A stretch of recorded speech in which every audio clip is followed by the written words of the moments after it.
Assalamualaikum warahmatullahi wabarakatuh. Selamat pagi Bapak Ibu semuanya.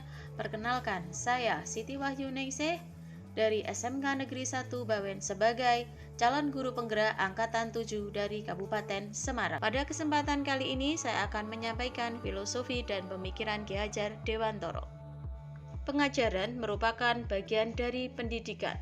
Pendidikan adalah tempat persemaian benih-benih kebudayaan dalam masyarakat. Pendidikan menciptakan ruang bagi murid untuk bertumbuh secara utuh agar mampu memuliakan dirinya dan orang lain.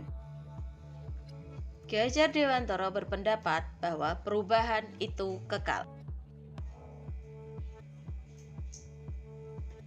Pendidikan diartikan sebagai tuntunan dalam hidup tumbuhnya anak-anak yang menuntun segala kodrat yang ada pada anak-anak agar mereka dapat mencapai keselamatan dan kebahagiaan yang setinggi-tingginya baik sebagai manusia maupun sebagai anggota masyarakat. Anak diberi kebebasan, namun pendidik sebagai pamong dalam memberi tuntutan dan arahan agar anak tidak kehilangan arah dan membahayakan dirinya. Perubahan yang kedua adalah seorang pendidik harus mengikuti perubahan kodrat keadaan terbagi menjadi dua, kodrat alam dan kodrat zaman. Kodrat alam berkaitan dengan alam tempat di mana masyarakat itu berada.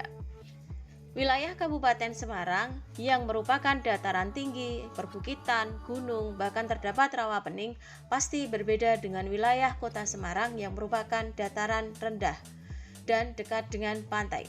Otomatis ini akan mempengaruhi kebudayaan masyarakat dan kodrat alam dari masyarakat itu sendiri.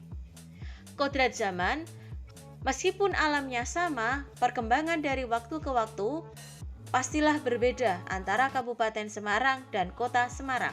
Setiap zaman memiliki tantangan berbeda. Pendidikan saat ini menekankan pada kemampuan anak untuk memiliki keterampilan abad ke-21 sesuai dengan tuntutan kodrat zaman. Pendidik harus melakukan perubahan dengan asas trikonnya, kontinuitas, konvergensi, dan konsentris. Hal ini diibaratkan dengan sistem tata surya yang bergerak secara terus-menerus pada sumbunya dan berpusat pada hal yang sama. Asas kontinuitas, kita harus melakukan dialog kritis tentang sejarah.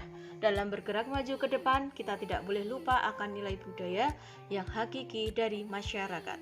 Melakukan dialog kritis tentang sejarah, nilai esensi budaya masyarakat harus selalu dipegang, sehingga kontinuitas dapat terjaga dengan baik. Konvergensi, perubahan yang dilakukan harus menuju pada suatu titik yang memperkuat nilai kemanusiaan.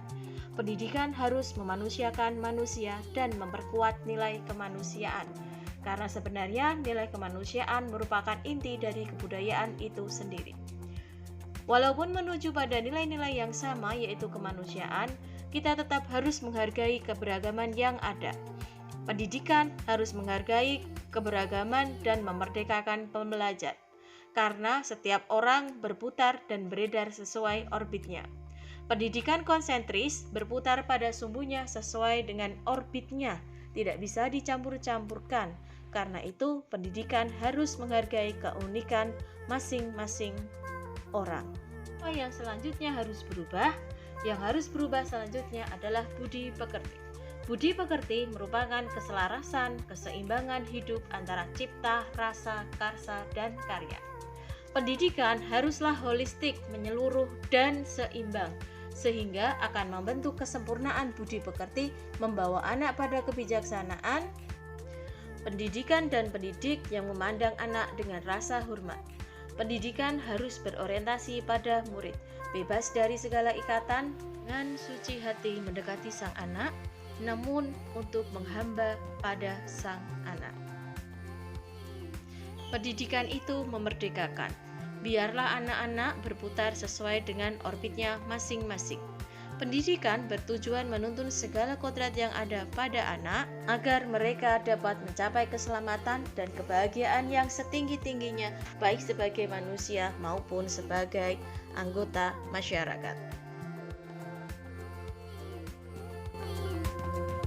Guru sebagai pendidik harus mampu bermetafora, melakukan trilogi, pendidikan. Yang pertama adalah Dingaso Sungtulodo, yang artinya bahwa guru jika di depan harus memberikan contoh. Ing Matio Mangunkarso, guru saat di tengah harus membangkitkan semangat peserta didiknya. Dan Tuku Rihandayati jika di belakang memberikan dorongan.